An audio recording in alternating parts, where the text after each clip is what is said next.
Good afternoon, everybody, and welcome back for the last session of this 5 days faculty development program on advances in civil and structural engineering.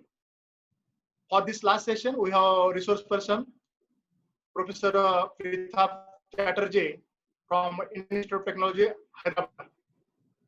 So before proceeding her talk, let me give her a brief introduction. Professor Pritha graduated from Bengal Engineering and Science University, Shibalpur. She did her MTech and doctorate from Indian Institute of Technology, Kharagpur. Her keynote interest in waste treatment with special emphasis on developing low-cost technologies, having the advantage of recovery of energy, nutrient, and value-added products. Professor Pritha has filed one patent on earthen material-based cathode separator assembly for bioelectrochemical system. On her credit, also few book chapters. Professor Pritha published various research paper in peer-reviewed international journal and also presented paper in international conferences. She has delivered a keynote talk in various conferences as well as faculty development program.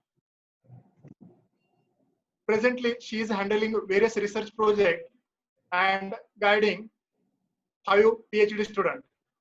Now I request Professor Pritha, please proceed for the session. Thank you, Dr. Amrit Singh. I'm Dr. Pritha Chatterjee. Thank you for the nice introduction. I'm Dr. Pritha Chatterjee from IIT Hyderabad. Good afternoon to all of you. Welcome you all to the talk.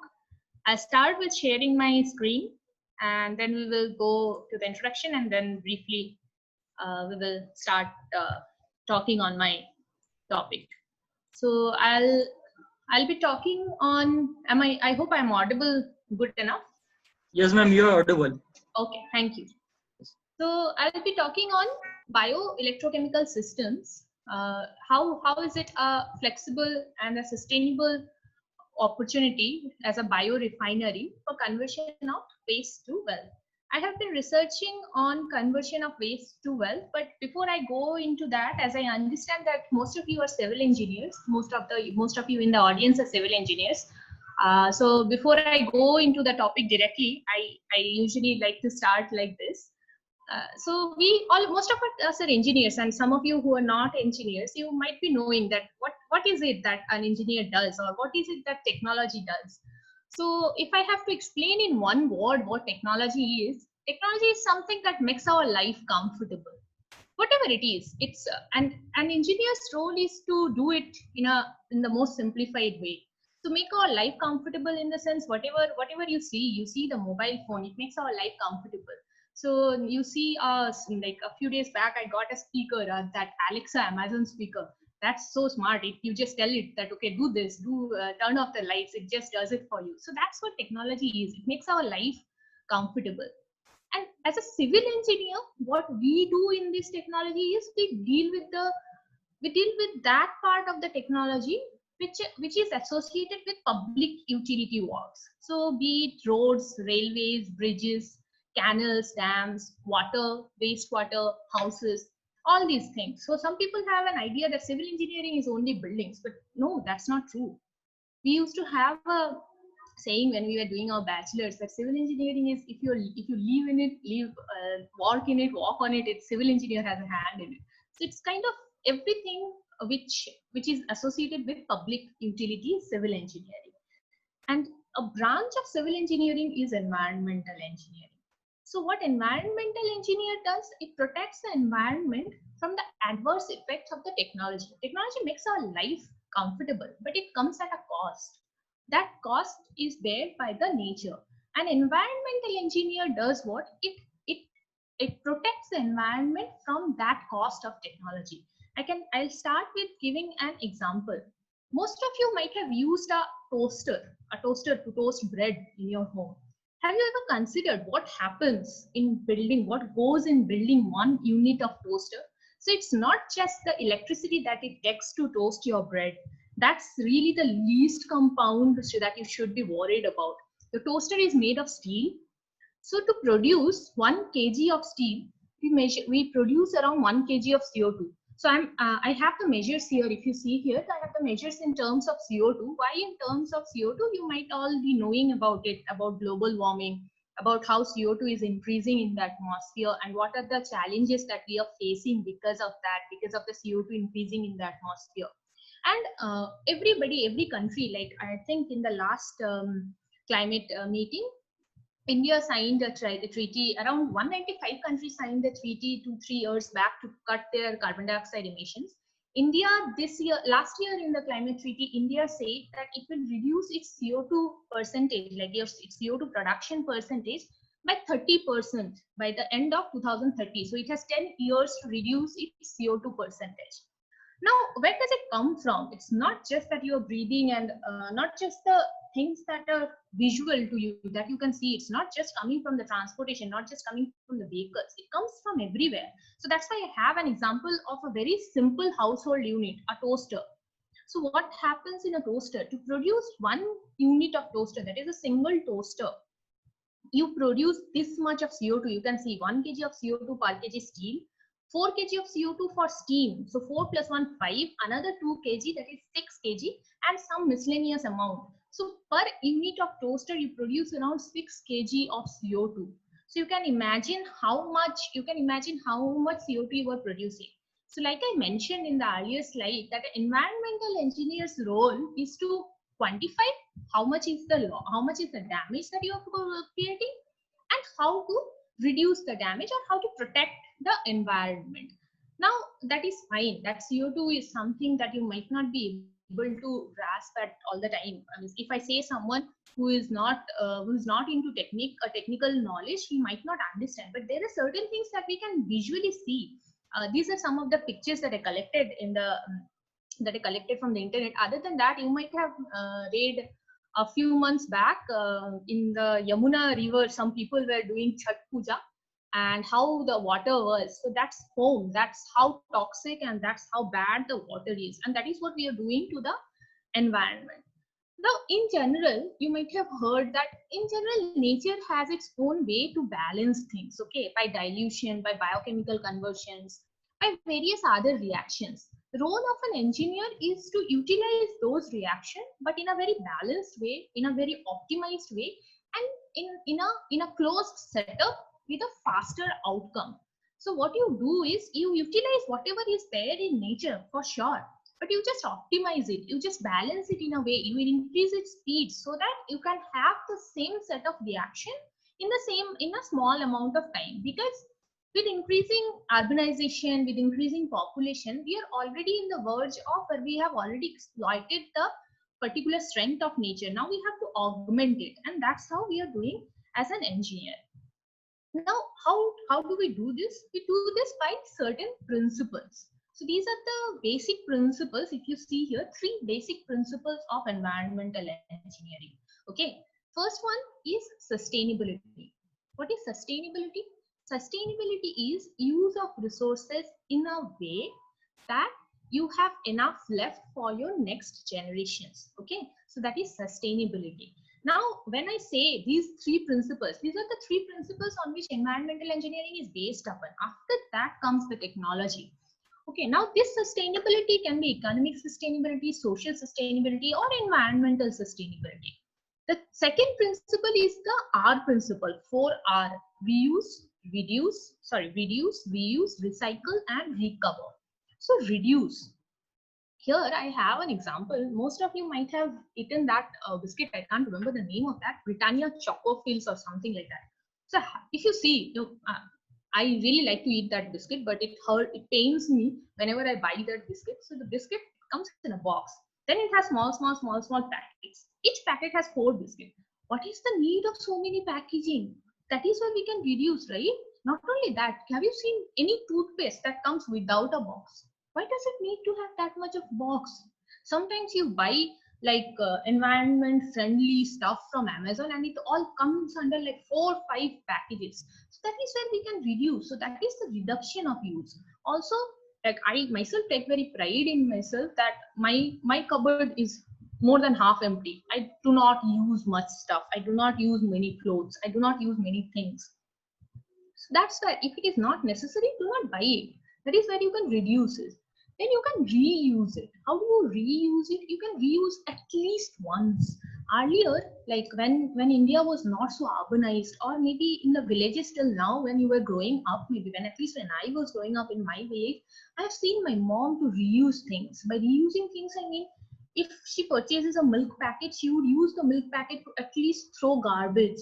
If not, she would sometimes wrap up my roti, lunch roti in that. So these are the kind of reuse of things. And of course, you might know about reuse of newspapers to make packages, etc.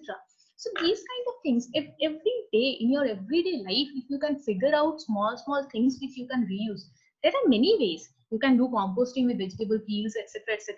I'm not even going into those details. I'm talking about simple reusing. Before throwing away the disposable food packet, if you reuse it for something, that at least lessens the burden on the nature, right? After reuse, so reuse is again the second option. Reduce is the first option. Reduce your consumption, then reuse. If you cannot reuse, after that comes recycle. So we give things for recycling. Plastic I give for recycling, metal, newspapers, etc.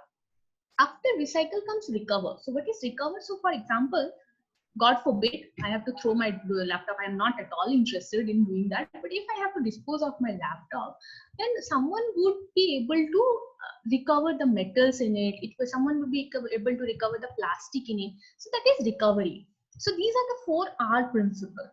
After that comes circular economy. So we will be focusing on circular economy in this talk much more. So what is circular economy? Our economy is mostly linear. What is linear? We produce, purchase, use, dispose. That's it. Produce, purchase, use, dispose. End of story. But no, we should be moving towards the economy where we are producing and purchasing, then we are consumption is there, then collection and processing, followed by produce and purchasing. So it should be in a loop. If you can see here, a loop. Okay, so you design a product, a better product. The product should also be reusable. You cannot just design a product for one use. It should be reusable. Okay, while producing it, you reduce the process waste, you optimize the life cycle, you promote the reuse. You not only just say that reuse, you have to provide me an infrastructure for that. At the same time, the government has to give incentives so that you can produce a market for recycled material. All these places, all these things need a lot of research efforts. It needs a lot of logistic efforts, lot of policy decisions, and everything. And whatever research we are doing, or me as a researcher and my colleagues and we are doing, many of you are doing, is we are taking small part of this entire big picture of this big picture. This is something that all environmental engineers know. Like, okay, a part of it we are doing as this, as a part of our research. So a small chunk of it we are trying to solve as a problem. Okay. Now I will slowly go into the topic about talking about the importance of water and what is the status of wastewater. Now, all of you might know that water covers almost around 75% of the earth. That is true. But out of that, only 0.62%, can you imagine? Only 0.62% is actually accessible to us, because most of it is saline, or it is covered in the glacier caps, or it is in the like it is in the ice caps or something. So if you see this picture, I'm not sure how much clear it is. So this is our earth. Okay, this small blue dot, can you see? This is the actual amount of water that we can utilize. So now you can imagine what 0.62% means. That's the amount of water that we have and we waste it. It is said that India is not a water scarce country. True. India does not have to be a water scarce country. But at the same time, water resources in India are not evenly distributed. For water scarcity, around 4,500 kids die every day. More than 500 children under the age of 5 die from diarrhea alone. 163 million people lack access to safe water. Now, water scarcity can again be due to several reasons. It can be economic water scarcity, where people do not have the money to have access to water. It sometimes can be physical water scarcity. So, for example, in a desert, there is no water. In economic water scarcity, there is water, but we do not have the means to get the water. So you can see these places in India also have economic water scarcity. There is water, we just don't have the means to it. Some of these places are approaching physical water scarcity. So there is not enough water in the groundwater level. And on top of that, like I mentioned earlier, we produce hell lot of wastewater. I do not have that slide. In India, earlier there was a report by Central Pollution Control Board, CPCB, that we have something around 115 centralized sewage treatment plants in India. Out of them, only 35 of them actually function properly. That's a CPCB report, mind it. So you can imagine what is the actual status. Only 35 of them actually follow the discharge standards. 75% of the wastewater generated in India are discharged untreated. And even those which are treated, this is the most common form of wastewater treatment. So what is it in a wastewater treatment? What happens? We all teach that primary treatment, secondary treatment, tertiary treatment. Mostly secondary treatment, we finish it off with secondary treatment. So there is primary treatment where there is screen, grid chamber, primary sedimentation tank. In the secondary treatment, we use activated sludge process where we have a huge aeration tank followed by a secondary sedimentation tank. And the sludge from the secondary sedimentation tank, a part of it is wasted and a part of it is recycled back. That is the most common form of wastewater treatment plant in India, and not only in India, worldwide. And in some cases, it is again additionally given with a biogas digester, where you digest the sludge, the primary sludge and the secondary sludge, etc. And this entire system, it has a huge energy requirement. Can't remember the number, but something around 40 kilowatt hour per kg of wastewater treated. Then it requires huge land area. The sludge production is huge. So for the sludge treatment, again, it requires huge land area. So with this, with the current problem, like, of course, we are generating lots of wastewater and we have to treat it. No doubt about it. But have you given it a thought, other than the fact that it is my research? Why would anyone be interested? I don't think my parents were ever interested in treating wastewater before I started doing my research. Now that I do research and now that my livelihood depends on treating wastewater, they might be interested in treating wastewater. Before that, they were not interested. They might be interested in getting drinking water. Wastewater, no way. So that's what most common people think. And why to spend energy on that? Why to spend money on that? So we have a basic problem over there which we have to solve. So there is increasing amount of wastewater, no doubt about it. There's decreasing water resources. The treatment is huge and havoc, requiring huge amount of energy, huge amount of money, and definitely that's where our crunch is. So what is the solution to this? The problem is increasing urbanization, increasing population is increasing all these problems. Energy demand is increasing, and similarly CO2 production is increasing. So these are all the challenges. What is the solution? Have you thought of it? That what could be a solution that I can give to an industry, that the industry would catch it and actually be happy about it? So first thing is, we have to figure out a treatment technology. There is lots of wastewater. We have to treat it, no doubt about it. But how? So we have to figure out a technology which can operate with renewable energy. First thing. Second thing is, it should be giving me some resources. You remember I talked about circular economy, right? Where it produces resources. So our aim, our motto should be to use waste, not as a waste, but as a resource. It is resource, right? Whatever we are eating, whatever we are drinking, that's what comes out as waste. So it is a resource. It's a huge, huge resource. So we use it as a resource. So that's where the research goals are. Okay, so to solve all these problems, urbanization, population increase, global warming, fossil fuel limitation, we use wastewater as a renewable energy resource. And that's where a bioelectrochemical system comes into place. So just before we started, Amar Singh was telling me that Professor Ghangrikar had a keynote speak in some conference organized by their university. He is one of the pioneering researchers in India who has been working on bioelectrochemical system, and thankfully I'm very lucky that I got to work under him, and I worked on this. So I will explain what he works on this bioelectrochemical system, and if you follow his website, you will get much more details. But I'll talk about it. We will walk through it together. So if you see, what is a bioelectrochemical system? It's like a very simple. It's like a battery. You know what a battery is, right? It has an anode chamber, it has a cathode chamber. What happens in the anode chamber? Some chemical reactions occur.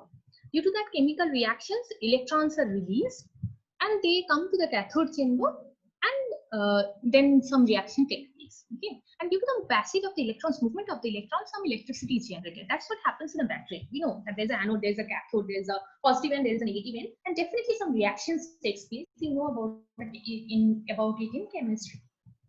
The same principle is used in a bioelectrochemical system. The only thing is, here we do not use chemicals. What does chemical do? Chemicals is basically having chemical energy. So according to that law of conservation of energy, that energy can be converted from one form to another form. So what the battery does, it converts chemical energy to electrical energy, right?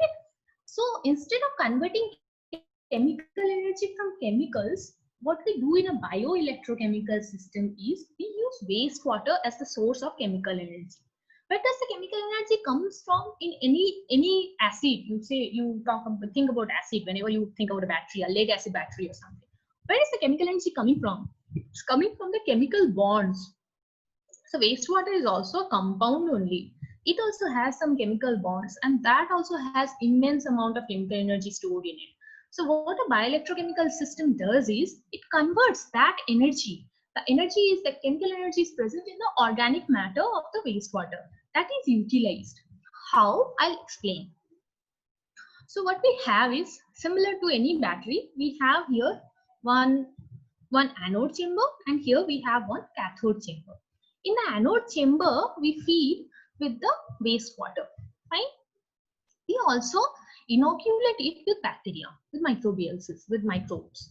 These microbes, they eat the organic matter, okay, and the organic matter is oxidized. If you remember oxidation reduction reactions, what happens in oxidation is the compound, it loses one electron. So there is a compound, it loses one electron, and this gets oxidized.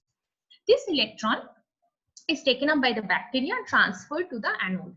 And the electron, you see, moves through the external circuit, comes to the cathode. Similarly, protons are generated in the process, which passes a membrane and comes to the cathode. In the cathode, these protons are utilized. Okay, the protons and electrons are utilized. Now, what happens when electrons move through a circuit? It is moving like this. Electrons, electricity you get from here, right? That is how electricity is developed. When electrons move on the different direction, we get electricity. So once again, to explain this, you have wastewater here in the anode chamber. So your wastewater is basically producing the electricity over there, direct electricity. And in the same time, when the wastewater is being oxidized by the microorganisms, it is being treated. So you are getting wastewater treatment and simultaneous electricity generation. So rather than giving money for treating your wastewater, you are generating electricity, a revenue generating process. Now, this is a simple principle. I'm not talking about it. Typical reactions I have. Now, this is the most basic concept of a bioelectrochemical system. This concept has been applied, like I think bioelectrochemical system started some 2 decades back. So somewhere around 3 decades, I guess. 1990 or 2000 it started. And it has been utilized for several applications. Though the research is still laboratory scale, but it has several applications. The basic concept is that you feed wastewater into the anode chamber, electrons are released, you get electricity. That concept is called microbial fuel cell. Just like a battery is called a fuel cell. Why is it a microbial? Because bacteria is present which treat the wastewater and it accepts the electrons and transfers it to the anode. Okay, so that is why it is a microbial fuel cell. What it does, like I mentioned, it converts the chemical energy into electrical energy. Very simple. Though it is easier said than done, there are several challenges. We'll come to the challenges later. But there are several other applications. Okay, there is microbial electrolysis cell. So what happens in a microbial electrolysis cell? So rather than producing, like if you see here, I have written that carbon dioxide is produced as an oxidation product and water is produced here. This electrons and this H plus ions, they produce water. So instead of producing water, this H plus ion can also produce hydrogen depending on the potential of the system. So production of hydrogen is possible in a microbial electrolysis cell. Similarly, there is microbial electrosynthesis cell and microbial desalination cell. In microbial desalination cell, what you do, you use that electricity to desalinate saline water. And then there is microbial electrosynthesis cell. Now, researchers have argued that microbial electrosynthesis cell is the most sustainable and the most scalable system. So we will focus on microbial electrosynthesis cell. What happens in microbial electrosynthesis? You see, all these reactions, whatever we are talking about, what do they depend on? They depend on how much electron is present, right? How much proton is present, how much organic matter is present. What does this mean, how much electron is present? What is the voltage, right? So it depends on the voltage. Now, depending on the voltage in microbial electrosynthesis cell, you can produce different chemicals. So just imagine you are treating wastewater, you're producing chemicals out of it. You can produce acetate, ethanol, phenazine, oxobutyrate, several other chemicals. Okay, it's just the reverse principle. While in microbial fuel cell you are generating electricity, in microbial electrosynthesis cell you use the same electricity to produce a voltage in the cathode, and then you produce all these chemicals. Now if you see here it is very nicely explained. So bioelectrochemical system can be used for power production, fine. The same power can be used to move the electrons so that you can produce certain chemicals. It can be microbially catalyzed, like presence of microorganisms. Any of the chamber, anode or cathode, both of them can be microbially catalyzed, or one can be microbially catalyzed, the other can be chemically catalyzed. Depending on that, depending on your requirement, what you need as your final product, what you need to treat, you can choose any of these: chemically catalyzed, microbially catalyzed, then membrane or no membrane. All these things you need. Okay. Now we will come slowly into the components. Like I mentioned that there is an anode chamber, there is an anode, there is a cathode, and a proton exchange membrane, and this chamber, right? So we will slowly come into the components. The anode, usually it can be made of any carbon material, graphite, graphite felt, carbon paper, carbon cloth, etc. Then there is cathode also. The same material can be formed by cathode. Proton exchange membrane can be made of Nepean, etc. Catholyte, like where the reactions are taking place, or any electrolyte, can be water, it can be oxygen, ferricyanide, anything. Now, how much bioelectrochemical system has been used? Now, how much bioelectrochemical systems has been used for treatment of wastewater? Okay, if you see, this is where it started, right? You can see just slightly before 1990 it started, and then it was something like that, and then in 2005 there was a sudden surge. And you can see how the publications are. It is just for wastewater treatment, okay? And these are some of the common wastewaters that has been treated. I just have the ones which has maximum power. And these are the researchers who have done the work. Domestic wastewater, distillery waste, brewery, dairy, leachate, sewage sludge, you name the waste, and microbial fuel cell can be used for it. And these are the number of publications that has been there. So this is for wastewater treatment. So that wastewater treatment, it takes place where? It takes place in the anode chamber, like I mentioned. What happens in the cathode chamber? Synthesis of chemicals. So waste treatment, the status is this. Now for waste treatment, right now you need quite less research. It is well established. The process is well established in laboratory scale. However, you need to scale it up. So researchers are working on that. Now the cathodic reaction, where you do synthesis of chemicals. Okay. So when you are doing synthesis of chemicals, that is where your research input is necessary. Now, when you are doing synthesis of chemicals, it can be of different processes. Okay, you can have a bioanode, like I mentioned, a bioanode in combination with a chemical cathode, where you are producing hydrogen peroxide. This is this figure. You can have a bioanode and a biocathode. You can have a biocathode and a chemical anode. You can have a biocathode. You can have some mediators which transfer the electrons. Now, when I say these electrons, like the electrons, what happens? The electrons are generated by the organic matter, that we understand. Now, the bacteria, it takes the electrons. What happens in a general process, oxidation process? Either there is oxygen or nitrate or sulfate which takes the electron. So one compound is oxidized, oxygen or nitrate or sulfate is reduced.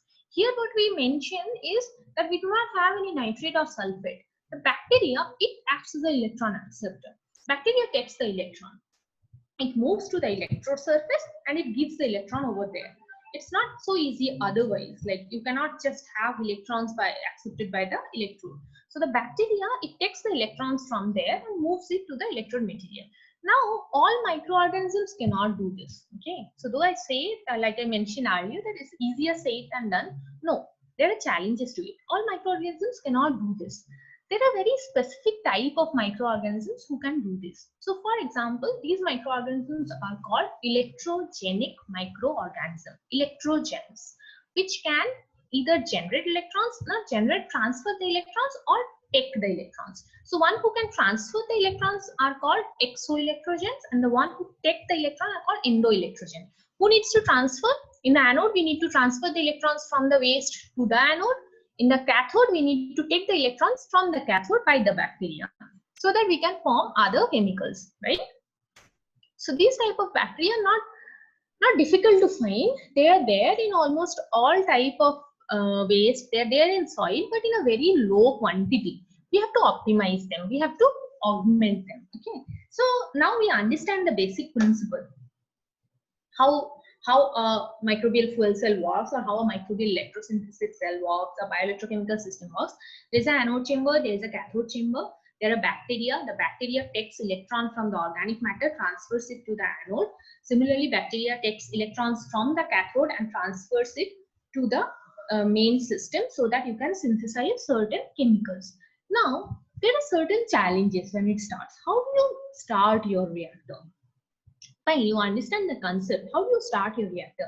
Like I said, it's not so easy to get the inoculum. So you first have to, there's a, I had a publication earlier last year where we talked about startup of BES. I did this research when I was in Finland doing my postdoctoral research. So you first select an inoculum rich in electroactive microorganisms. I said electrogenic microorganisms, right? So you have to select an inoculum which has electroactive microorganisms. It can be anything. It can be wastewater, it can be soil. You see, I am given examples. So what does that inoculum have? You see, there are many colored dots, okay? Some of them are electroactive. The orange ones are electroactive. There are other competing microorganisms as well. There are some methanogenic microorganisms. There are other competing microorganisms. We make them, we use. Now what to do? What happens if there are methanogenic microorganisms? You know what are methanogens, right? What do? They produce methane.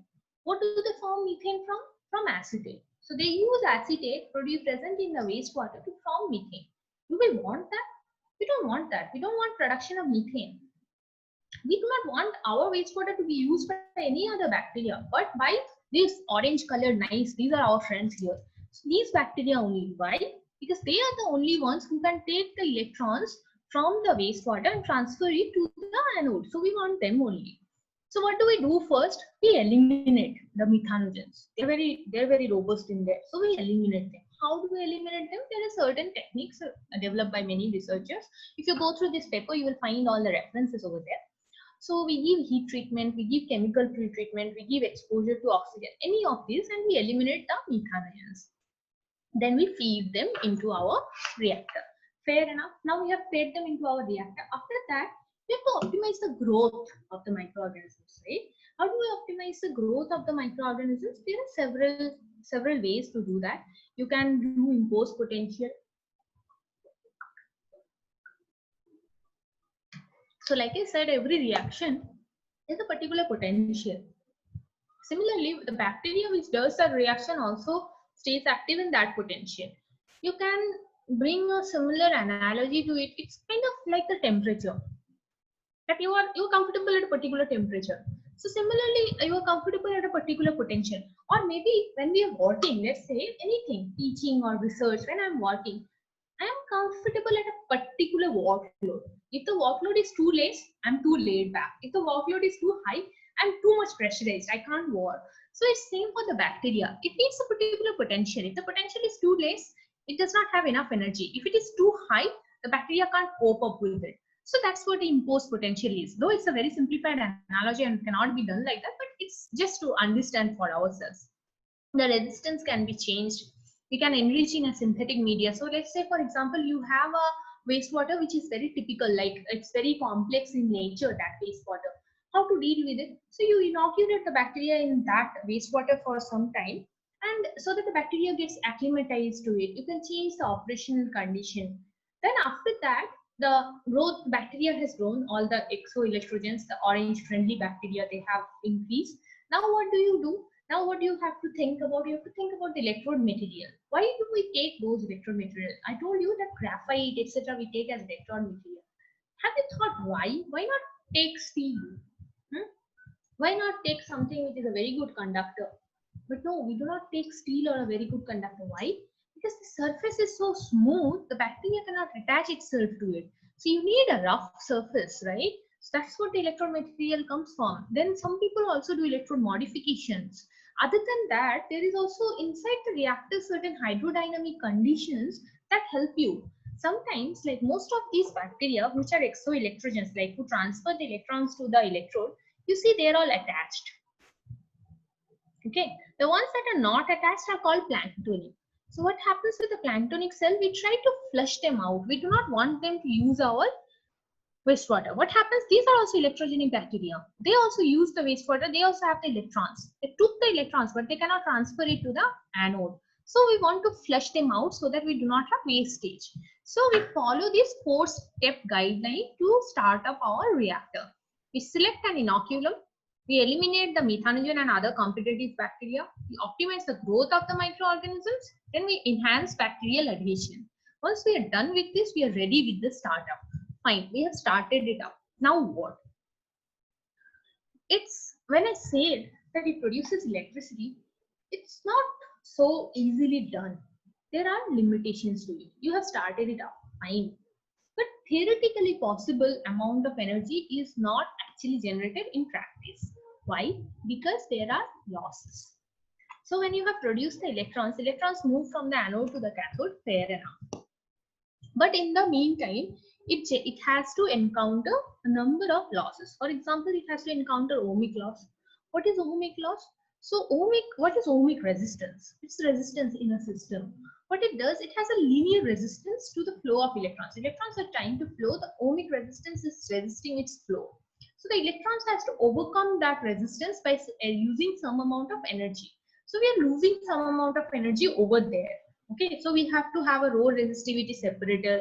Everything, conductivity has to be high. But do we have that option? Can we increase the conductivity in wastewater? No, our wastewater is given. You have to treat this. You cannot just add something to increase its conductivity. Rather than treating the wastewater, you are increasing the wastewater strain. You don't want to do that. Some cases we might do depending on our end result, but no, we do not have much option there. So we have to design our reactor in the smartest way possible so that we can reduce ohmic resistance. But that is only one loss, ohmic loss. What are the other losses? Activation loss. You know about activation energy, right? To any reaction to proceed in the forward direction, we need to have some kind of energy. You know the Gibbs free energy. For any reaction, we have a delta G. So it has to be higher than that. The Gibbs free, the energy contained should be higher than the Gibbs free energy. So that is where activation energy comes from. So for example, any reaction, my reaction, it starts at θ1 amount of energy. So it has to reach that θ1 potential, that stage. So some energy gap is there, and that energy is again taken from the electrons that are generated. So there also you are losing some energy. Other than that, there is mass transfer loss. So what is mass transfer loss? Let's say this is my reactor. Okay, this is my reactor. Now I'm inserting wastewater from here. I'm inserting wastewater from here. And then it moves like this. But about there I have my electrode. Now for the wastewater to reach the electrode, it has to reach the electrode. And the electrode is where the bacteria is. So wastewater has to reach the electrode. Otherwise, what happens that for that energy, like sometimes your wastewater is not in contact with the bacteria. So that causes mass transfer losses. So for example, if I have some sugar in it, sugar is not dissolved well. So that is what mass transfer losses is. once again you have to optimize the reactor design. So these three things like this OMI class. So I talked about startup of reactor. So startup of reactor is again something where you need research input. This is the basic things, 4 basic things which you do startup with, and all these things can take research input to it. There are research going on, but nothing has been completely finalized. So this paper, it gives a way forward on how to do it and where you can give your research input. Then there is this thermodynamic limitation. So you have to try to reduce it, reduce the ohmic loss, reduce the activation loss, the mass transfer loss. You have to reduce them. The third most important challenge is commercialization. Remember, we started our talk with the fact that we would use wastewater treatment, we would allow wastewater treatment only if I have some revenue from it. Now the revenue cannot be done in laboratory scale reactor. This half a liter bottle can work very well as a microbial sensor, but not necessarily that it will be commercialized. You have to scale it up. So if this is my reactor, I have to scale it up to have my entire building. So this I live in a 17th floor apartment. So just imagine 17th floor apartment. Each floor has 3 houses. Each 3 houses have something around 4 people living in it. You can imagine how much wastewater is generated. So treat all the wastewater by a bioelectrochemical system. You need to scale it up. Okay. So that is where the challenge in commercialization comes. So there is problems with materials, there is problems with design, fabrication. You can say that what is the problem with fabrication? You're designing such big buildings, why not a reactor? True. But when it comes to wastewater treatment or water treatment, there are challenges in general. Other than that, if you remember when we said about the structure of a reactor, we said there is anode, there's an anode, there is a cathode, there is a membrane, and there is a reactor body. So this membrane is the most challenging part. Often the membrane is not watertight, or it cannot take the thermodynamic strength of, sorry, not the thermodynamic, but the hydrodynamic load of the system. Let's say you have 200 liters volume, 200 liter volume reactor. Is it possible for the membrane to endure it? So you have to find membranes which can endure it. Professor, like I mentioned, Professor Navikar, his team, they developed a low-cost membrane ceramic separator over there. Other than the materials, there are problems with, like, when you are starting your reactor, you first start with a small scale reactor, okay, in a laboratory scale. Then you go for a pilot and then for commercialization. Now, is it that easy? That okay, fine, I have successfully obtained in 500 milliliter reactor. Materials are fine, very good. I have very high energy content. I just increase the reactor volume to 200 liter. Will it work in microbial fuel cell? No, it won't work in microbial fuel cell. Why? What happens? You remember I talked about the losses, mass transfer loss. So if I have a 2000 liter reactor, just imagine how different, how much distance the electrodes will be placed. That big. So what will be the losses? The ohmic resistance will be huge. You cannot even overcome that ohmic resistance to get any electricity. At the same time, there will be huge mass transfer loss. You cannot get any energy out of it. So what is the solution to that? Scientists came up with a very brilliant idea. What they do, they stack the electrodes, or they stack the microbial fuel cell. So if I see this 500 milliliter bottle is working well, I have numerous 500 milliliter bottles and I connect them. We can connect in series, we can connect in parallel. There are nice numerous problems on that. You can see these in the literature. Very interesting. Okay.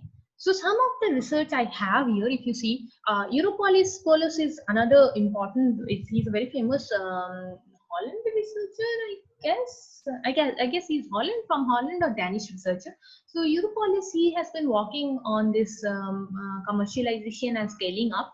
So he had a research where he had used 40 stacks for 800 ml reactor. Can you imagine 40 stacks for an 800 ml reactor? Similarly, someone has used 40 stacks for 10 liter reactor. There are bigger reactors than this. Why I have mentioned these are the first instances of use and with maximum power density. So you cannot just increase in size. You have to be careful about the material. Okay. Then you start in small scale. Once you're sure of the material, you start in small scale and then move slowly to scaling it up. But you cannot just increase the reactor volume. You have to use number of small reactors. Okay. So one such example, once again, I'll take help of Sir Ghanvikar's lab. When I was working there, me and some other PhD master students, we all together walk around this bio toilet. So this is a bio toilet complex that was designed in IIT Kharagpur. Okay. So what happened in that bio toilet is this is the toilet complex. This is the toilet complex, and this is our microbial fuel cell over here. Everything, every material was designed in situ. We designed it ourselves by hand. And here, like I mentioned, that they did an innovative work. Like Mr. Dhangrikar, before I joined also, he invented a separator. Other than my membrane, he used clay material. You know, earthen pots, that also can act as a membrane. So we got a potter and we asked him to make plates like this. So these black things you see here, these are the earthen plates, which we have coated with carbon powder. So that becomes an electrode. The carbon powder is conductive and that becomes an electrode, and it is now connected with electric wires. You can see the wires over there, and there is a circuit and it is producing electricity. Now what it does, this is the this is the toilet. Wastewater comes from the toilet, it comes here, enters the anode chamber. This is the cathode chamber over here, and the electricity is generated. If you see, the wires goes up there, okay, and it lights the toilet complex. There is a small light inside, and it that works. And there is also a charging point inside for your mobile. Okay, so whatever electricity is generated, it can charge your mobile as well as it can generate electricity. There is a small tank over there. It's not that visible. There is a small tank, 500-liter tank. So that tank, what it does is we have filled it once. And our calculation says that we never have to fill it up again in the next 15 years. This can be used by 4 people. Okay, so it is made for a family of 4.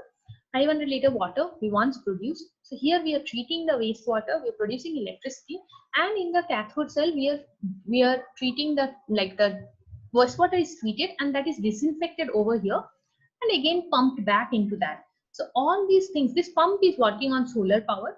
The rest of the things are being working on the power that is generated by this. So it is called a bioelectric toilet or a bio toilet. So I have given an example that is there in IIT Kharagpur. Recently I went to a conference. There they had P-power toilet. So you go, you pee, and you see the complex light up. And that was fun. And these things, you know, these small things when you do. I remember I was doing research on human urine similarly, and I had talked in a conference, and the conference was organized where I had my pilot. So I started my talk funnily enough, it was after a coffee break. So I started my talk with that. Thank you for your contribution to my research. They were surprised. What do you mean, thank you for your contribution? I said, well, you just use the toilet, and that's where my research is from. So I will use your urine to do my research. So these small things are very interesting, and this is very close to my heart because I did it when I was a student, like at least a part of it. Here I have some schematics where I show you how the stacks work. Okay. Once again, coming back to the basic theoretical research, you can see that the stacks can be connected parallelly or it can be connected in series. Both have their own pros and cons. There is a very nice paper by one of Professor Dhangrikar's student, Anil Gharge.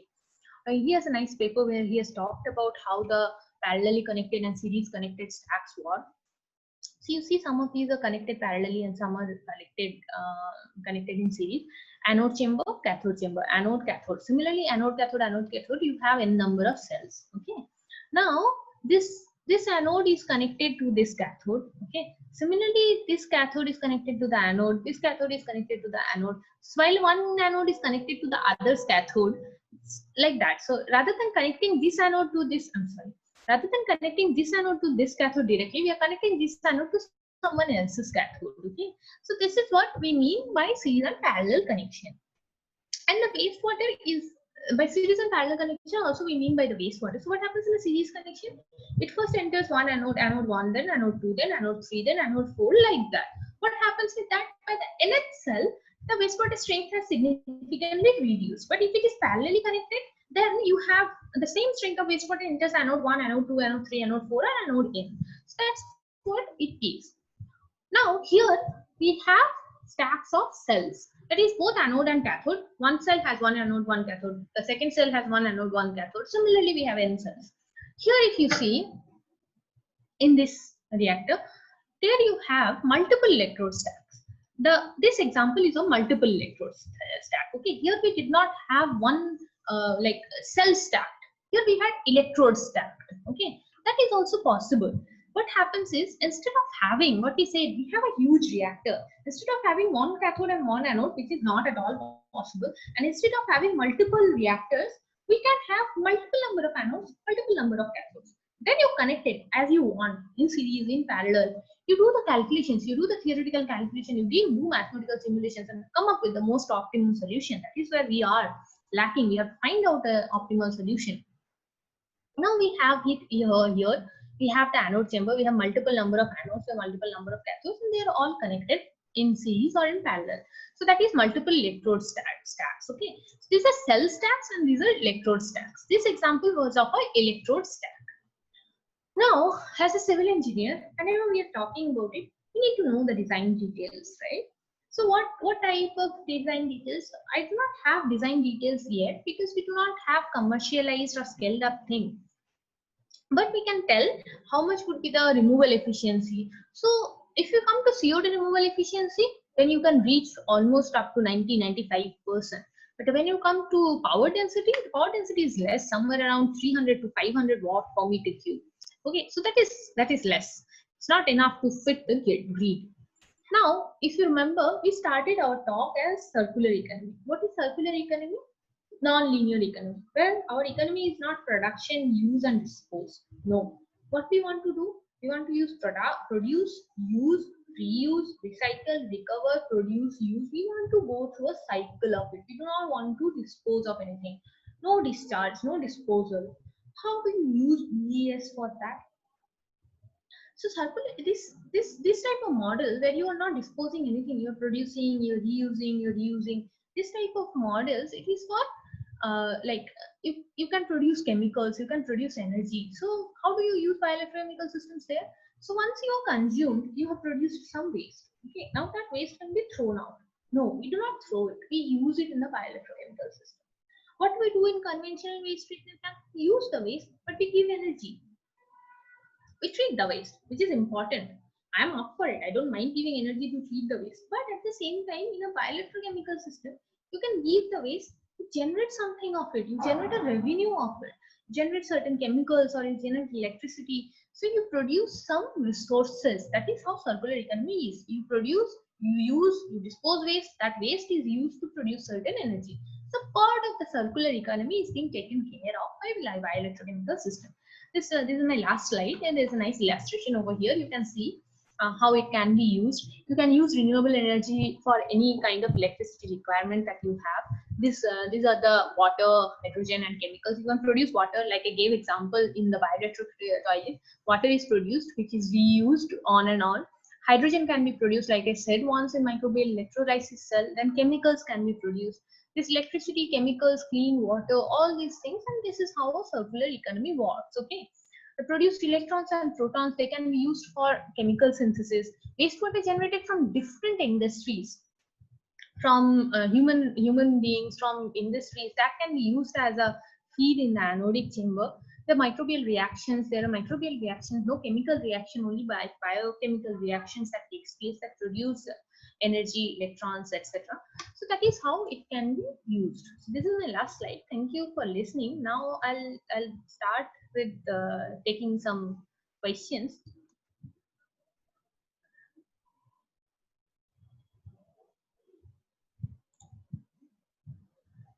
Okay, so I have, you can please write your questions over there in the chat box, and I'll take questions one by one, and then I'll give over to the coordinators of the program. Please write your questions in the chat box.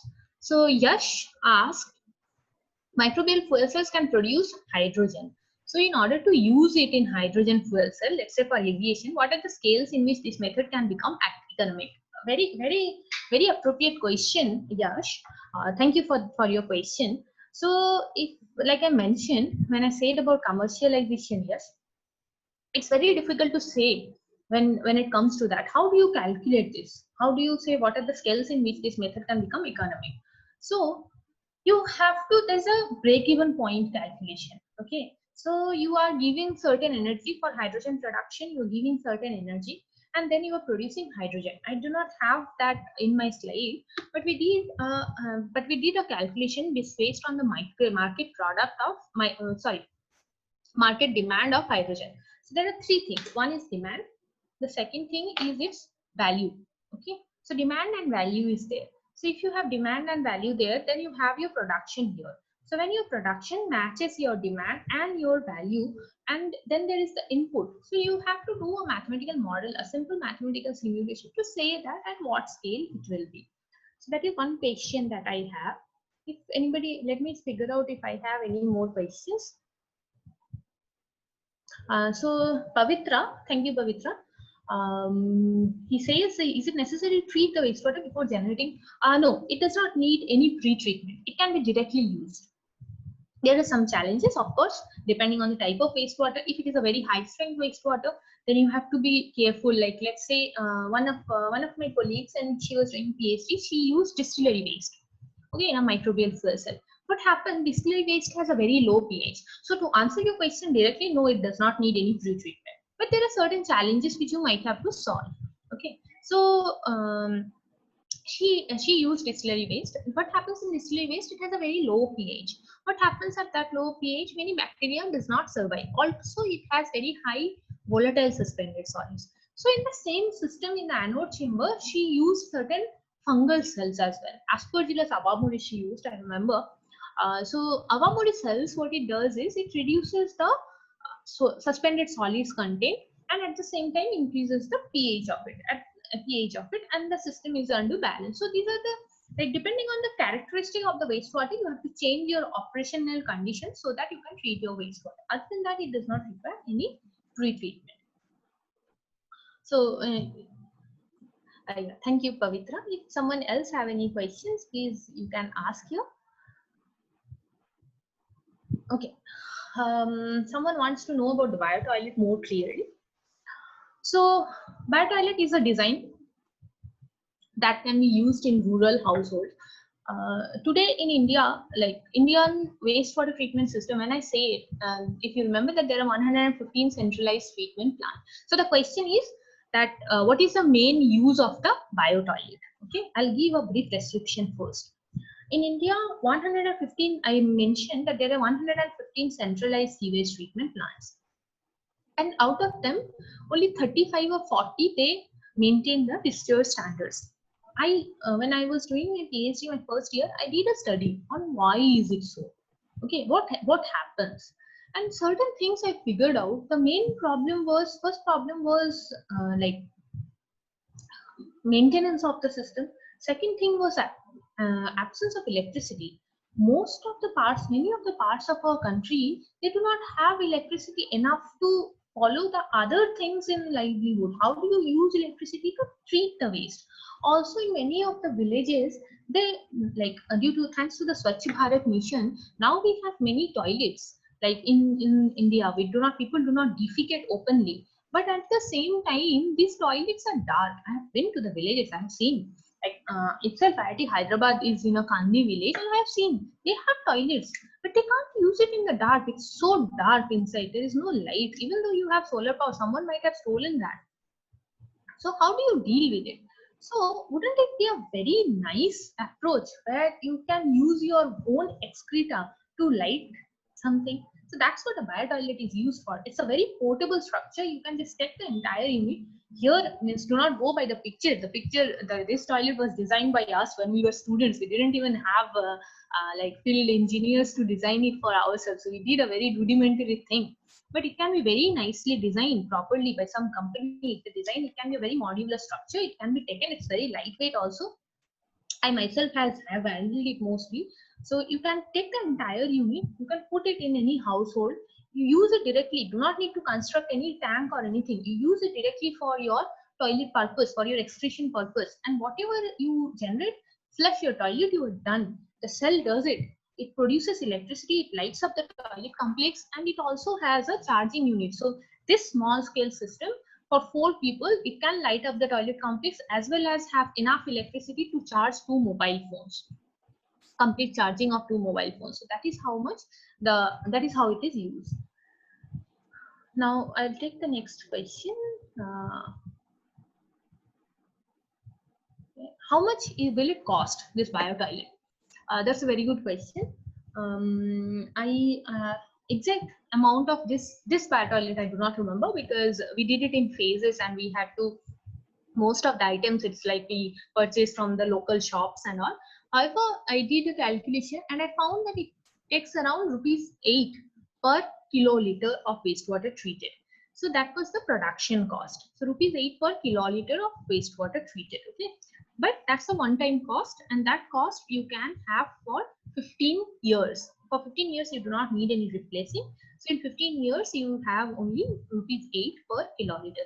That's the cost that I had done. Then the second question is, in regions like Leh, Ladakh, how waste can be treated? Yes, that when someone asked that what is the use of biotoilet, exactly this. So regions like Leh, Ladakh, where where the terrain is very difficult, at the same time electricity is not reaching. So in mountainous regions, of course it will work. No problem with that. And if the question is with temperature, I have an example. When like I said, if I mentioned once probably that I was doing postdoctoral research in Finland. You know where Finland is? It's the Arctic Circle passes through the Finland. So it's when I was doing research, it was 6 months. It was almost completely dark. 6 months of sunlight. It's so near to the pole, and that's freezing, like minus 30 degrees Celsius. I remember one day my eyelashes that froze. And there also we had a similar system. So we had it running. It's not that it does not run. Of course, not at minus 30 degrees Celsius. Everything freezes. So we had to keep it inside a greenhouse. But once I wanted to try that, what happens if it freezes completely and I thaw it? That also works. So in systems like that, where is it very freezing, then of course you have to heat it up slightly. But other than that, it works in Leh Ladakh as well, and it's very portable. In small scale, is it economical? In small scales, yes. In laboratory scales, in pilot scales, yes, it is economical. It has been found that it is economical. It has not yet been established. Pavitra again asked if small scale is economical. It has been used in small scales only, Pavitra, till now. So the examples that I have, these are all small scale. This one, like I have this bioelectric toilet, this is only for 4 people. So yes, it is economical in small scale, and the cost of electrodes would be depending on what type of electrode you use, graphite materials and all. I think graphite costs how much? 500 per meter square or something like that. So small scale, yes, it can be economical. However, it has not been used for large scale. For large scale, I mean for a attachment, for a complex, for a community, it has not yet been designed for that. So we are yet to come up with that. So Yash again asked, 150 liter and 150 liter cylinder of hydrogen to be produced. What would be the cost to install a microbial fuel cell to generate this need? Well, that's so Yash asked, what would be the cost to generate 50 liters of hydrogen? I'm sorry, Yash, I really do not know the answer to this because I have not worked with generation of hydrogen. But if you ask me the cost of treatment of wastewater, if you ask me how much it would take to treat 50 liters, so let's say 1 liter of wastewater would produce, I can actually answer that by doing some back calculation. So if 1 liter of wastewater produces 1 liter of hydrogen, then like I mentioned that it takes around rupees 8 per kiloliter. So that's how much you would need. Okay.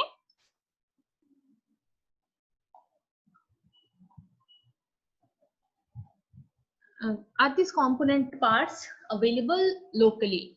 Sheikh Shamir asks if these components are available. Yes, it is available locally. You just have to be smart enough to know. So like I mentioned that the membrane that we used earthen oil.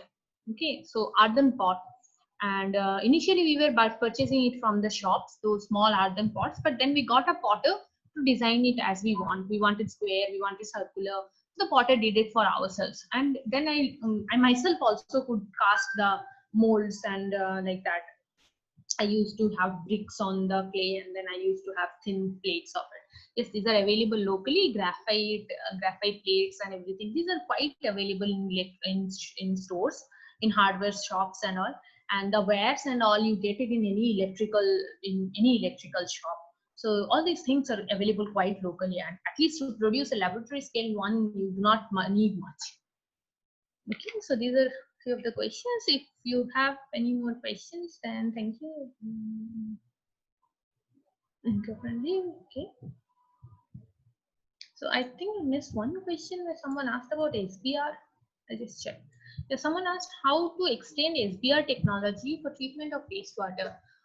Okay, SBR is sequencing batch reactor. That's not really focus of this talk today. However, I'll still answer that one. So yes, SBR can also be used. However, the problem with SBR is it requires a lot of automation. Because you know in a SBR you have all the reactions going on in different phases, and the phases has to be very well connected. So that's one problem with SBR. Other than that, yes, SBI can also be used. Okay. Well, I do not have any more questions. If someone have any more question, you can ask.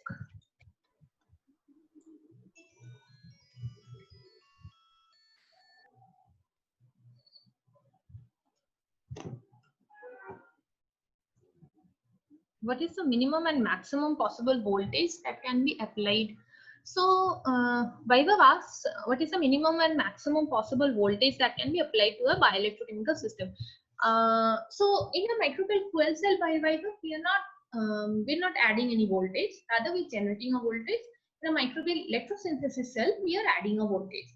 Now you do not have to, when it comes to getting a voltage, the maximum voltage that you can have from a microbial fuel cell is 1.4 volts with acetate as the feed. So it depends here if you have the reaction I have. The maximum voltage that you can generate, it depends on this reaction. Okay. So you have here acetate. So acetate has only 8 electrons in it. So from 8 electrons, how much voltage you can generate? The value is 1.4 volt. That is for acetate. Acetate has only 2 carbon, remember. 2 carbon, 1.4 volt. You have 4 carbon, you have more voltage.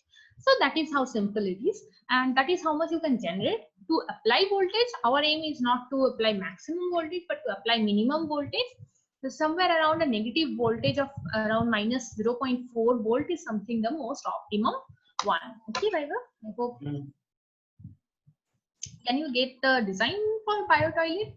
Well, it's pretty easy to design the biotoilet. I am sure it's there in the website. And Mr. Praveen, well, you can email me once you have like. I do not have the design, but of course I can design it for you. So if you give me the input, then of course I can design it for you. The design is not yet published, so you can't access it. But yeah, of course I can design it for you, or I can show you how to do the design. Any more questions?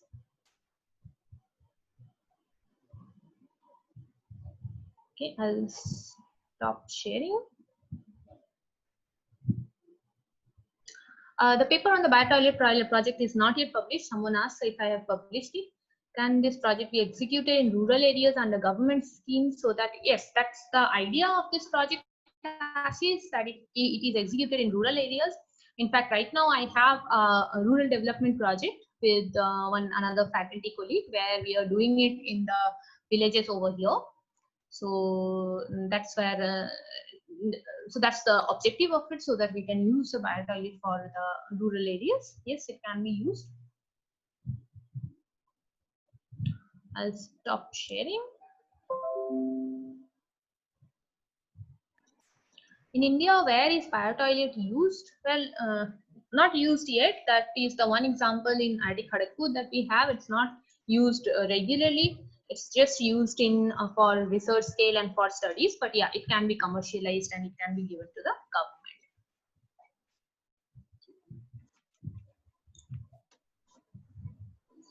So shall we, Dr. Rajan, shall we? Okay, okay. So have you completed your presentation? Yes, I have completed. Okay. So we will conclude now.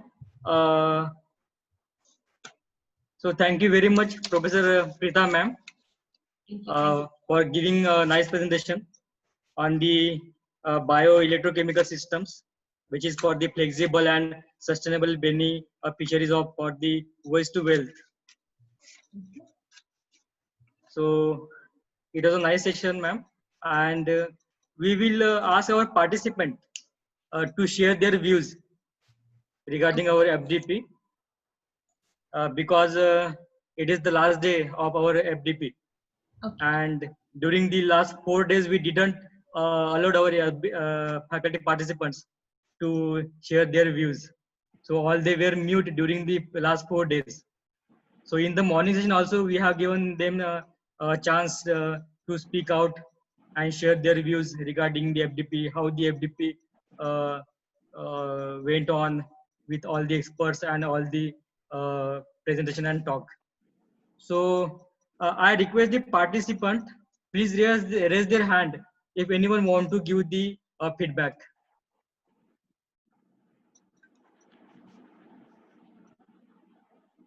Amrinder Kumar, please unmute yourself.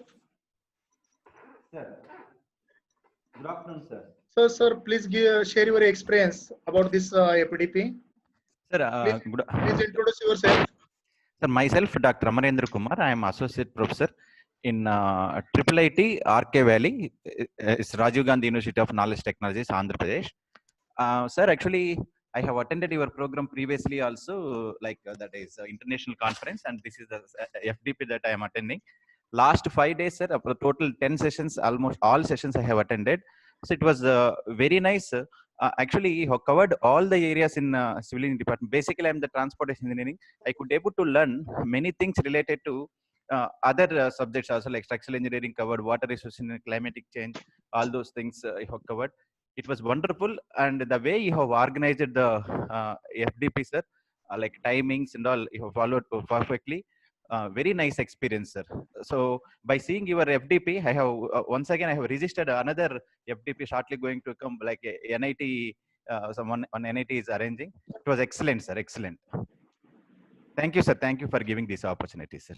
Thank you, Amrinder, sir. Yes, sir. Now I request Pooja Jain. Pooja Jain, ma'am, are you there?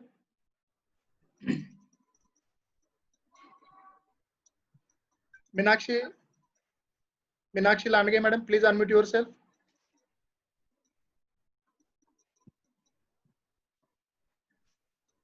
Most of the participants are going to operate from their end first time, so maybe facing the problem.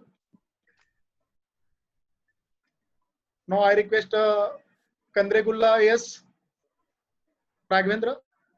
Sir, please unmute yourself. Sir, your voice is not audible. Please unmute.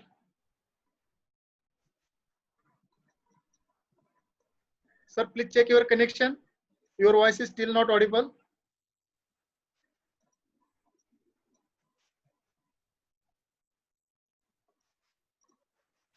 I think again some technical issue with the Kanchan, madam. Please unmute yourself.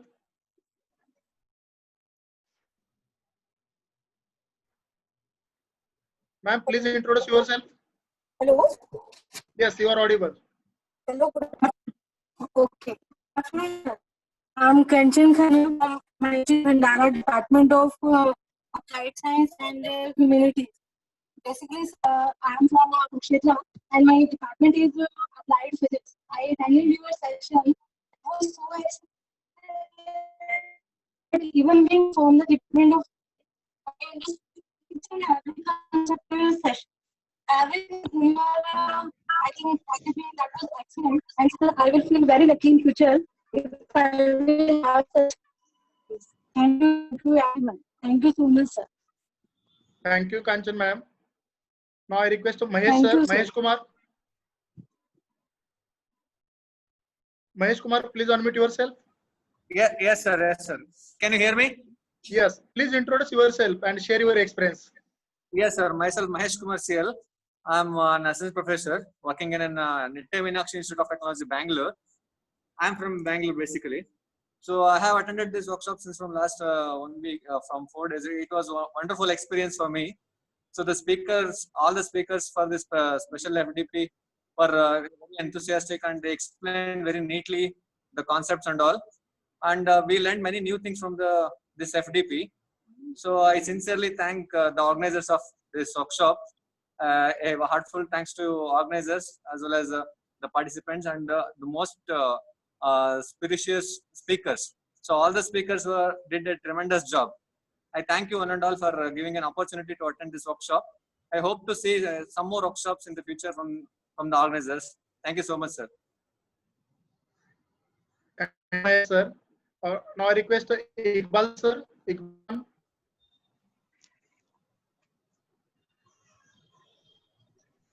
Sir, your voice is not audible. Iqbal sir, your voice is not audible. Please check connection. Hello. Yes. Sir good afternoon sir, बहुत अच्छा तरीके से FDP का arrangement किया है। मैं Iqbal Khan, I belongs to UP, Uttar Pradesh, Kanpur, and I working in Hyderabad central government university, Maulana Azad Urdu university. Sir आपने जो प्रोग्राम अरेंज किया और बहुत टाइम पे शुरू होता है, बहुत अच्छी तरीके से अरेंजमेंट है आप सबका, जो मुझे बहुत अच्छा लगा। और इसमें सबसे अच्छा बात, ये सब मेरे टॉपिक से रिलेटेड था। जैसे कि मैं एनवायरमेंटल इंजीनियरिंग से हूँ और मेरा बहुत कीन इंटरेस्ट भी है इस एरिया में, इस वजह से मैं आपका बहुत बहुत शुक्रिया अदा करता हूँ sir. Very thankful to all your team. Thank you sir. Thank you, Iqbal sir. Now we'll take few feedback from another participants. I request Arun Kumar Gupta sir. Arun Kumar Gupta sir, are you there? Please unmute yourself. Pavitra, please unmute yourself. Pavitra. Yes. Please share your experience, Pavitra. Hello. Hello. Yeah. Yes, you are audible.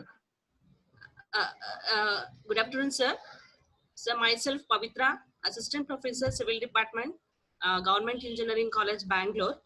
I would like to thank the organizers, Rajan sir and Amar Singh sir, for organizing such a wonderful FDP. And basically, I'm environmental engineering, and I thank Preeta ma'am once again. And it was an excellent experience and very good research persons. By sitting at home, we met many other eminent persons all over India. And once again, I'm thankful for the FDP program. Thank you, Pavitra. Now I request Dr. LG Patil. Patil sir, am I audible? Yeah, am I audible? Yes, sir. Yes, Please sir. share your experience. Yeah, it was a good program. Really, during COVID season, you have taken very good initiation. It helped a lot, and they have covered almost all the subjects of civil engineering. That's a good thing, and I'm happy that I could. I'm happy because I could see my own teachers at IIT Mumbai, Professor Desai and T.I. Eldo. Both are my teachers. Maybe 20 years after 20 years, again I am seeing them on in this course. I'm happy. Please continue. One more point I would like to highlight. Some contribution would have been there from your institute. Yes, sir. Yes. That is missing. Yeah, actually, sir, this time we were planned that let make the gathering of the IIT faculty and give some flavors, recent research. That's why. Otherwise, we have also rich pool of the experienced faculty. I know, because most of your faculty I know there. Konnur is my friend. Yeah. Pant sir was there. Very good. I'm very happy that you have conducted this program. Thank you. Thanks a lot. Thank you, sir. Thank you, Patil sir. Wag sir, now what about your connection? Is it okay? Chandrakant Wag sir, am I audible? Wag sir, again same problem with you. You are not audible, sir. Please unmute Please him. unmute yourself. Please unmute him. No, sir. Same problem. I think some technical issue with your connection.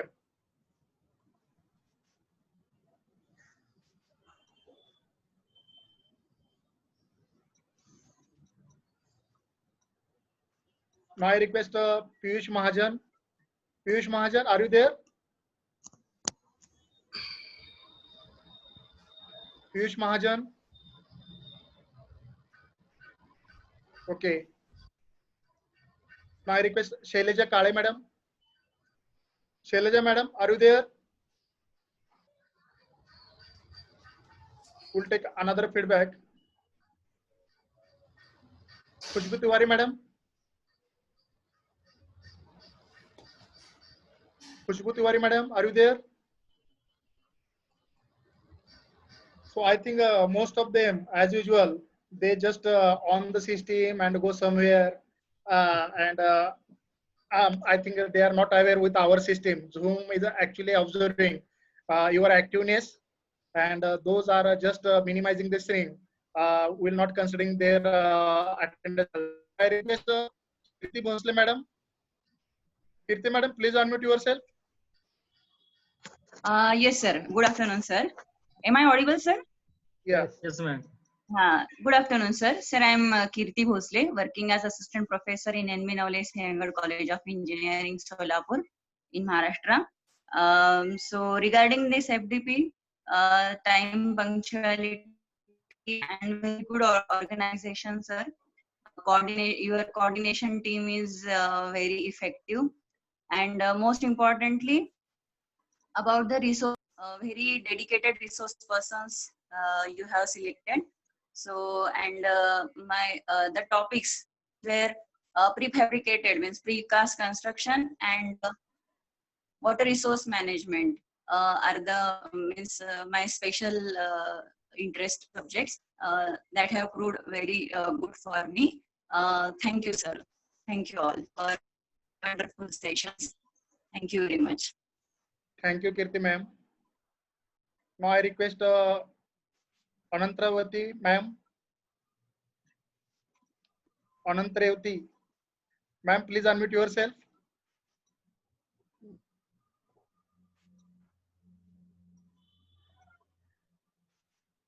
Ma'am, please unmute yourself. There is one option. So in spite of the unmute, she off the video.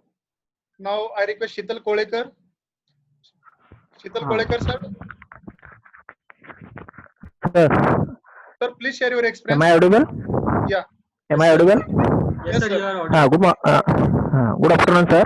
Myself, Mr. Shital Kolekar, Assistant Professor, College of KIT College of Engineering, Kolhapur. First of all, I would like to congratulate to the Amar Singh Landege, sir, and Rajan Wankade, sir, for wonderful FDP. In this FDP, all sessions were excellent and informative, and it covers all the topics related to the civil engineering. And lastly, whatever the speakers you have selected, all are experienced and knowledgeable. Thank you. Thank you, Shital, sir. Now we'll proceed for the official virtual validity function, and for this validity function, we have guest. So again, being a host and being a departmental head, for this function, we have guest Professor Srinivas Kolhankar, Head of Civil Engineering Department, and Professor Kshitija Kadar, Madam, Head of Applied Mechanics Department, as a chairman, and Professor Basuraj Konnur, sir, convener of this program and ticket coordinator. Now, before proceeding to the validity, now I request Professor Rajan Wankade, sir, please take a review of this whole 5 days function. Yes, sir. So, in a very short while, I will just brief about our 5 days FDP. Professor Landge sir and me had planned this FDP for the 5 days, and Professor Landge sir had already taken some FDPs and one conference under TCube. But for our previous FDP, we have organized the 4 sessions per day. So for this FDP, we thought of having the 2 sessions per day, and we thought of having the good eminent personalities for this FDP. So we contacted the professors from IIT for getting their time to deliver the expert lecture for this FDP. So during the last 5 days, we had eminent personalities, and we have covered really the recent topics in the area of the civil and structural engineering. That was the motto of our FDP, because we are having the participants who are the faculties, PhD holders, and having some research projects, and having the MTech students under them to work. So in our very first day, that is on the 15th June, we had Professor Dr. Y.M. Desai sir from IIT Bombay, and Desai sir had talk on the FRP composites in civil engineering. And in the afternoon session of the first day, we had Dr. Eldo sir, Dr. Tia Eldo, Head of Department Civil Engineering from IIT Bombay, and his topic of presentation was the water resource management and climate change in India and the challenges for it. Then on the second day, that is on the 16th June, Professor Dasaka Murthy from Civil Engineering Department IIT Bombay delivered a nice talk on the load testing in the geotechnical engineering and challenges with different types of the load testing methods in the geotechnical engineering. On the 16th June itself, Dr. Putul Haldar from IIT Ropar delivered a talk on the seismic vulnerability and risk assessment regarding the earthquake. Then on the 17th June, that is on the third day of our FDP, Dr. Sandeep Chaudhary, a professor and HOD of Civil Engineering Department from IIT Indore, he talked on the precast and prefabricated construction in India, and he raised the issues and the way to move forward with the new construction techniques in the precast and prefabricated construction. Then on the 17th June, the second session was by the Dr. Saikat Sarkar.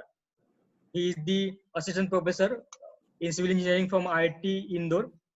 He delivered and discussed regarding the computation mechanics and application of computation mechanics in the structural engineering. So yesterday on 18th June, Dr. KB VN Phanindra from IIT Hyderabad presented his talk on soil water crop interaction in citrus orchards of central India. That is for the orange. That is the oranges. And the soil water crop interaction he discussed with the various instrumental methods which are applied to the crops and plants.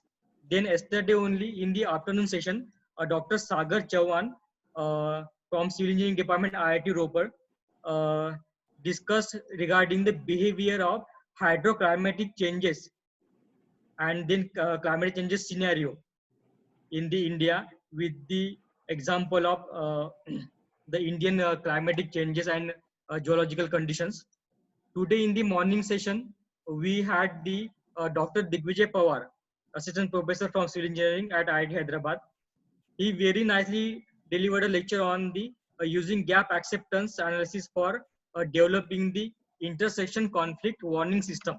It is for the traffic control, and he discussed regarding the various instruments, the softwares, and various techniques to control the traffic and the accidents like conflicts and all these things. And in the last session, Dr. Pirtha Chatterjee ma'am, assistant professor from civil engineering at IIT Hyderabad, she delivered a nice lecture on the bioelectrochemical systems, which is flexible and sustainable biorefineries for waste to wealth. So all these sessions were very nice, and we got a good response from the audience and our participants. They like each and every session. They have responded. They have asked so many queries to our research person. So we all are happy with the presence and participation of each and everyone. So with this, I conclude my talk. So thank you. Thank you very much. I proceed to Landge sir. Please Landge sir, continue with this. Thank you, Professor Wankade, for some 5-day session. Now I request Professor Basaraj Kunu sir, convener and TQ coordinator, participants. Hello, good evening to all. Dr. Volonskar, head of the department Civil Engineering, Government College of Engineering, Karad. Dr. Kadam Madam, head of the department Civil Engineering, Government College of Engineering, Nagpur. And the resource person, Professor Preetha Chatterjee from IIT Hyderabad, all the participants, my colleagues. We are at the end of the one more FDP from Civil Engineering Department. I think this is the 4th FDP we have conducted from the Civil Engineering Department, and I was going through the feedback given by the participants. Overall, I am happy that all feedbacks were positive. Then, of course, there was some feedback like there has to be some sessions from our college also, our college as well as Government College of Engineering Nagpur. Intentionally, we thought that this program we shall invite only the resource person from the IITs. That is why, even though we had a senior faculty, many senior faculties like Dr. Kumtekar, Dr. Google, then Dr. Walunskar, Dr. Kadam Madam, Dr. Many more. There is a Yourself also. yes, sir. And because of that, we intentionally not taken any sessions on our own.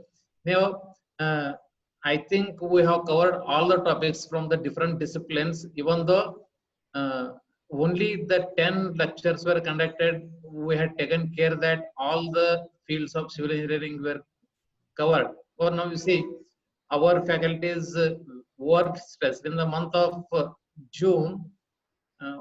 This is the 4th program, and in addition to that, we also conducted the international conference on online basis itself.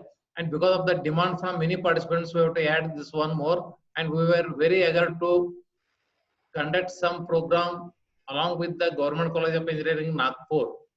And because of the initiation from Professor Landge and Professor Rajan Wankhede, we could conduct this program also.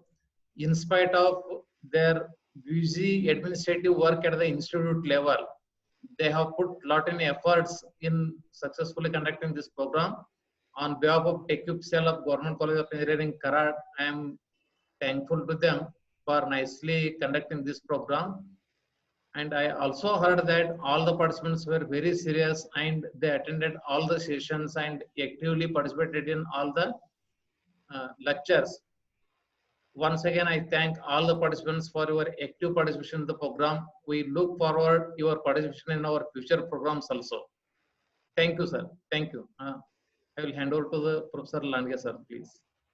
Thank you, Konnur sir, for your kind words and guidance to the audience.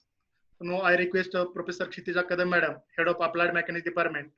Please guide the participant. Respected Walunskar sir, Konnur sir, Rajan Wankhede, and Amar Singh Landge sir. This FTP is a brainchild of Dr. Rajan Wankhede and Dr. Amar Singh Landge. Though this FTP was brainchild, but now while execution, they were put their complete heart to this FTP, using their maximum at the most possible punctuality, discipline, and humbleness. I'm really happy to have these two coordinators doing the coordination of this FTP. I congratulate Landge sir and Rajan Wankhede. One more thing I want to say thanks to the team of Government College of Engineering, Karad, because they have given a helping hand to our institute, which is very young institute in the Maharashtra. And this hand holding will continue with more better programs and collaborations. I congratulate all the participants for this wonderful FDP. Why I am saying it wonderful? Because we have some say or some authority in our topic, but this FDP has given a large variety of spectrum in front of us, and we can think of some interdisciplinary or something different to continue with our research. So this has given a large lateral development of this has given a lateral development to our knowledge and our research area. So I am finally once again congratulating the organizers, that means the coordinators, Landge sir and Rajan Wankhede. Nice coordination. I am really very happy with you, for you. Thank you. Thank you, Kshitija Madam, for your valuable words. And as we said, now we cannot think in one compartment only, as a structural, as a water resources, as a transportation, as a environmental. Now world is growing in the fast way and need to interdisciplinary approach to develop any model or to any solution to the society. Now I request Professor Srinivas Walunskar, Head of Civil Engineering Department and Chairman of this FDP, please guide the participants. Professor Khitiya Kadam Madam, Prutha Madam, our TechCube coordinator Baswaraj Kunnur sir, and the pillars of this FDP, Professor Landge sir and Wankhede sir. First of all, I congratulate entire coordinators and their respective head of the department and head of the institutions for giving the support, and with the same enthusiasm they have conducted this another FDP for the civil engineering department. I think this is one more feather in the cap of civil engineering department. We have conducted fourth FDP on advances in civil and structural engineering from the 16th of June to today. The sessions were, for the participants' feedback, I got the information that the sessions were wonderful and we got many knowledgeable resource persons that we had during last 5 days. Now the time has changed and we cannot restrict to our teaching in a specified classrooms. Now the world become global. We have to become a global, and this is the borderless, wall-less, and the boundaryless classrooms that we had. So this is our fourth program we have conducted, which a overwhelming response as from the information got from the coordinators.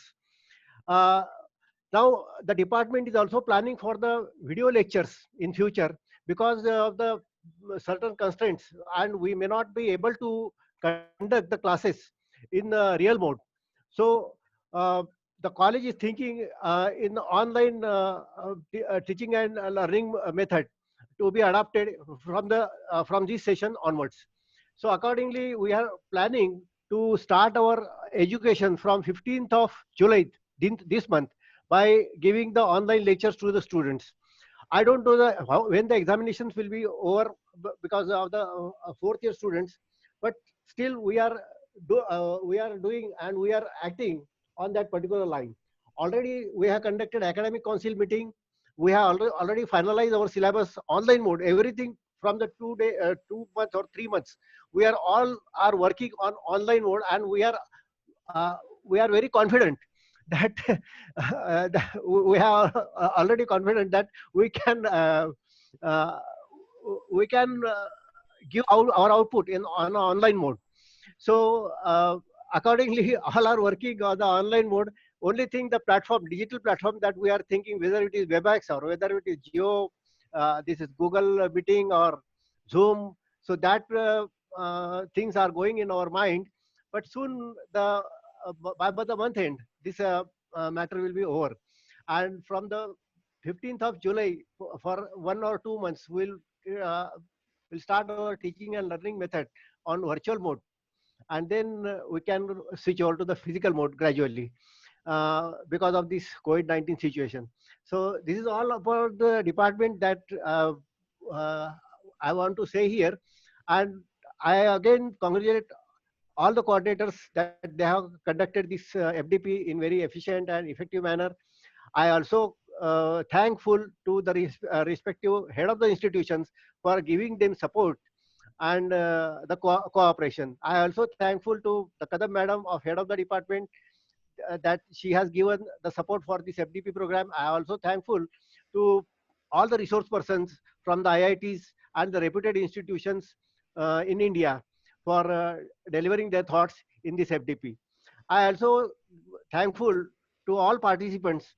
Only thing that I am having a regret that in physical mode we do have good hospitality in our college, and you can see the college and the infrastructure. But unfortunately, because of this online mode, we cannot have a hospitality, and we cannot show you the college in a physical mode. But soon, as soon as the things get better and things get reverse back, then certainly we will call you in the college also. So I'm thankful to all the participants that have dedicatedly attended all the sessions. Thank you all. Thank you, Wankar sir. Friends, for all such kind of events, always need some motivation, some guidance, some inspiration, as well as some financial supports. And from both institute, Honorable Principal Dr. Ashok Pise, from Government Engineering College Karad and Honorable Principal Madhav Kumtekar from Government Engineering Nagpur. They always support us in all the aspect. They give time to time permission, time to time response for all proposals, and somehow this activity work out. And for this particular FDP, as this is a joint venture, one of the oldest college and one of the newest college, our head of department always gives us support in all time. And for this particularly, because of some financial constraint, when we approached to Professor Kunnur sir for the financial aid from the TICIP fund, he comes forward and suggested few things, how we can go jointly in financial mode also, with in proportion to financial support, contribution, equal contribution. And then we discuss with the Professor Rajan, and things get work out. And we approach to the different eminent faculty and young faculty from IITs.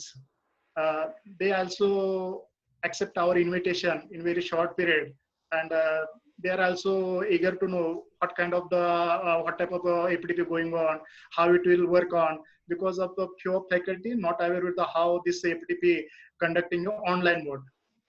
So ultimately, since last 5 days, they also get experience.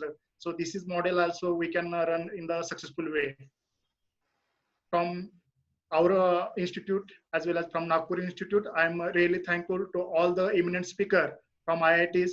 I'm really thankful Professor Pritha Madam for sparing his valuable time, for not only delivering the lecture, but also listening the feedback from the participants as well as our senior faculty, what he is thinking, how our institute runs, because we are a state government institutes, and you know what is the difference between that state government institute and IIT, the NIT system. So even being an academic institute, we are trying our best, whatever best we can give to our faculty, our students. So in that angle also, we are just doing well as per our head of institute point of view, as well as from senior faculty from IIT. They also appreciate our efforts and they suggest few things for the research purpose. And before concluding this FDP, let me express my sincere thanks to all the participants. Because of them only this program get possible, and their consistent support, continuous involvement, active and enthusiastic question answer session participation, this program gets a good shape, and everybody get some clarity in the different topic of the civil engineering. For this whole 5 days, we have support system from Department of Civil Engineering, our computer laboratory, Professor Tejas Bansode, working since last 5 days and giving us support for online recording and YouTube casting for this. For this FDP, knowingly, unknowingly, so many faculty, so many supporting staff are also involved. So I'm thankful to all departmental organizing committee from Nagpur side and as well as from the Karad side. With this, I wish all the best, all of you, and I'm very hopeful that everybody gets something from this FDP and will utilize in their academic and their research work and for their student. In this COVID-19 situation, I wish to stay healthy, stay in home, and try to work maximum from home and give to output to the pure system you are working. So ultimately society get benefited. And this is also something about the valedictory and some announcement as a coordinator. Please complete your feedback form up to 8 p.m. and we'll issue certificate in next 3 days. So while filling your feedback form, try to put your information carefully because we are using same information for e-certificate. Thank you once again, and Jai Hind, Jai Maharashtra, Jai Bharat. Goodbye. Thank